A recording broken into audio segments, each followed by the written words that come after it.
Good afternoon. This is a short video for Lisa at the request of my niece, Amy. Amy's a nurse, and Lisa is wavering on donating a kidney and has some questions and wanted to know how I felt, maybe some input from me. As a live organ donor, I donated my right kidney to my best friend April 4th, 2008. And so we're 6 years post-surgery. And uh, my niece Amy had asked if I would write a letter sharing some of my views.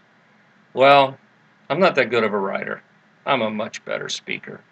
So, Amy, I'm going to send you this video to forward on to Lisa. And Lisa, God bless you for even just considering being a live organ donor. It's not easy, I know. That's the reason why whenever you go through this organ donation consideration, you should speak to uh, counselors uh, about how you're going to feel if after all the testing, let's say that you find out you're not a match. What happens if you are a match, but your recipient's body rejects the kidney anyway? There are a lot of things to think about. You have family to think about. Um, I was again in my 50s whenever the donation was taking place. My children were grown. I had 3 grandchildren at the time. Uh, Family members ask if I was really wanting to do this.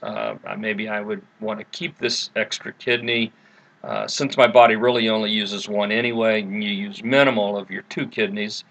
Uh, I had family members who expressed concern. What if one of my own children needed a kidney, or what if my grandchildren needed a kidney?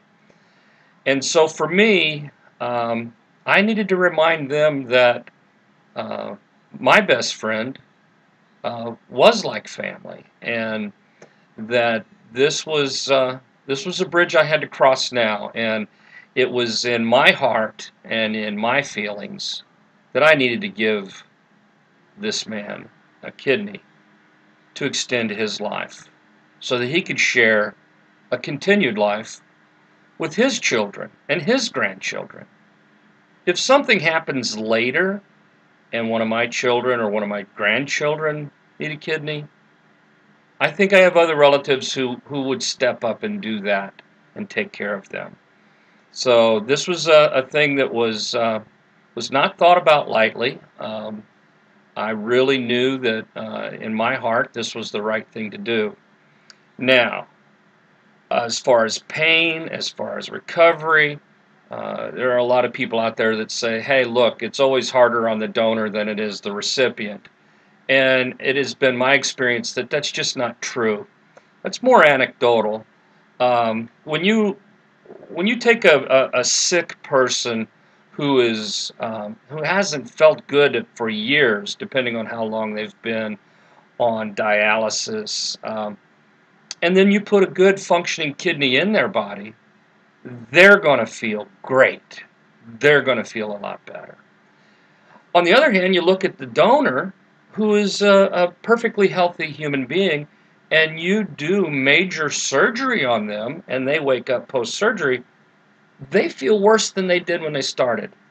But I'm here to tell you now, if you're doing what's known as minimally invasive donation, it's going to be very, very minimal pain and recovery issues. It took me about 2 weeks to get ready to go back to work for my own company, Safe Transportation Training Specialist, or STTS. I took 2 weeks off from that company. From the fire department, I took 90 days. Was there some pain? Yeah, some. But they give you pain management control with that. You are having major surgery, but I want you to know the pain is overwhelmed by the feeling you will have in your heart knowing you helped somebody. I don't know if you're related to this person you're considered donating to, if it's just a friend. I don't know the relationship.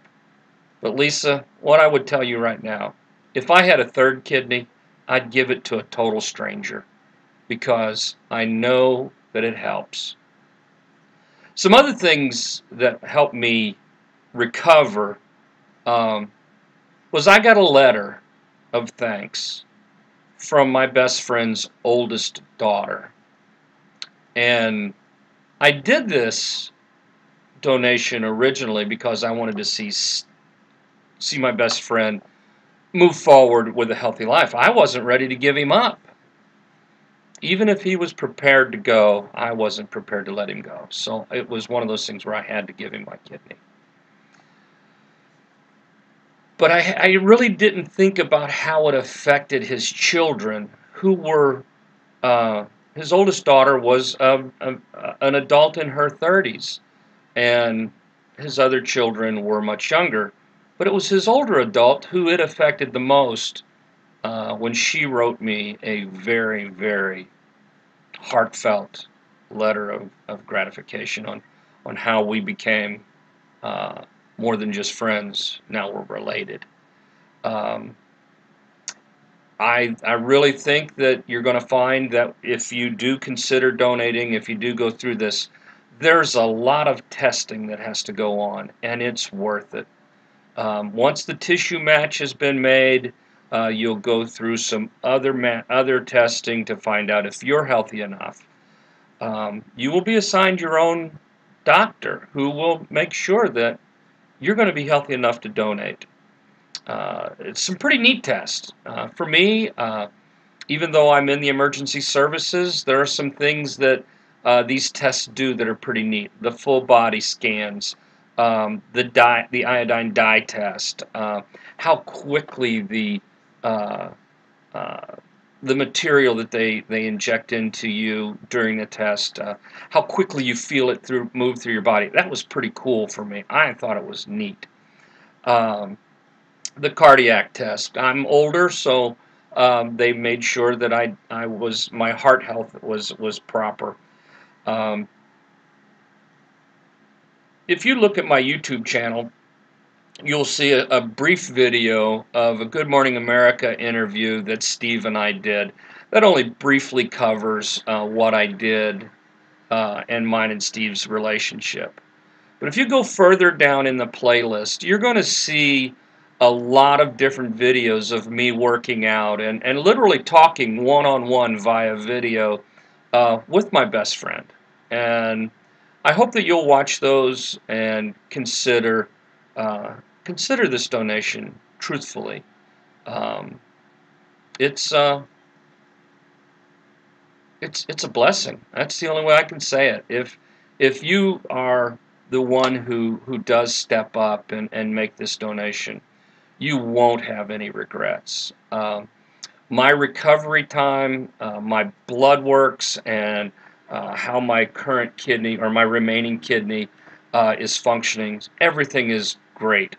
Uh, Again, thinking about the physiological aspects of what happens is when you donate one kidney, your remaining kidney will grow and perform. Within 1 year, it will grow and perform to 99% of the capacity of both your other kidneys, of when you had two kidneys. So I would really like to have Amy pass on to you my cell phone number, my email address, and if you would like to call me personally any hour of the day or night, you call and say, "This is Amy's friend Lisa, and Lisa, I will talk to you and share with you in greater detail. I will answer any questions you have um, because I really do think that this is a minimally invasive issue. Uh, the normal recoveries. If you watch the videos down lower, you're going to see one video where I had a very painful day. It was the first day I was at home from surgery by myself.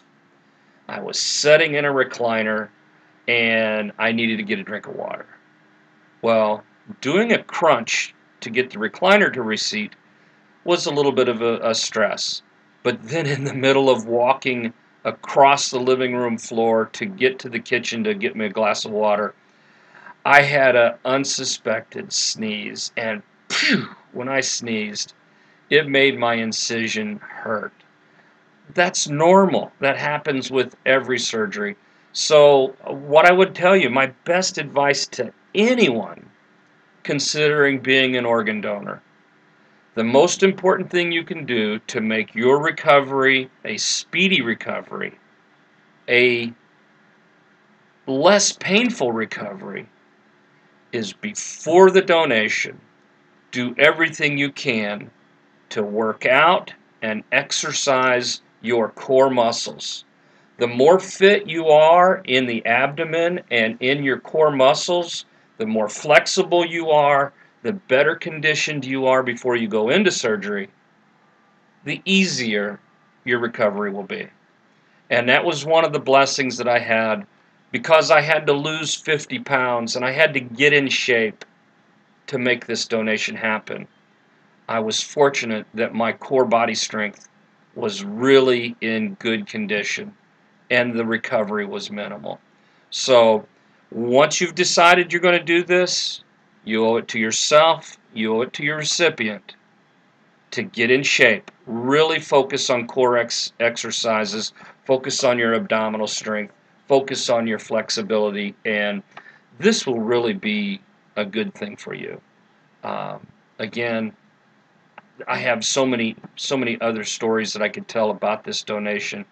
I'm coming up on almost 12 minutes now into it. But most importantly, Lisa, God bless you for even thinking about being a donor. I hope that you do it, and I'm here for you. Call me, ask me any questions. Amy, thank you so much for being a representative for Lisa and putting her in touch with me. You are my favorite nurse. I love you.